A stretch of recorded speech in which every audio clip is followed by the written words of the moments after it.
কাল বৈশাখীর সময়টা আমাদের ছেলেবেলার কথা।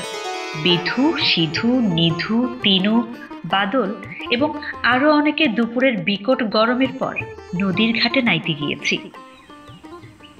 বেলা বেশি নেই। বিধু আমাদের দলের মধ্যে বয়সে বড়। সে হঠাৎ কান খাড়া করে বললে, ওই শোন।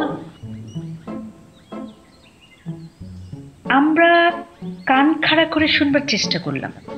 কিছু শুনতে বা বুঝতে না পেরে বললাম, কিরে? বিধু আমাদের কথার উত্তর দিলে না, তখনও কান খাড়া করে রয়েছে। হঠাৎ আবার সে বলে উঠল,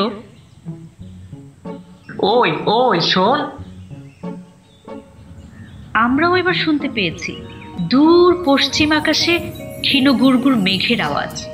নিধু তাচ্ছিল্যের সঙ্গে বললে, ও কিছু না। কিছু না মানে? তুই সব বুঝিস কি না? বৈশাখ মাসে পশ্চিম দিকে ওরকম মেঘ ডাকার মানে তুই কি জানিস? ঝড় উঠবে। এখন জলে নামবো না, কাল বৈশাখী। আমরা সকলে ততক্ষণে বুঝতে পেরেছি ও কি বলছে। কালবৈশাখীর ঝড় মানেই আম কুড়ানো।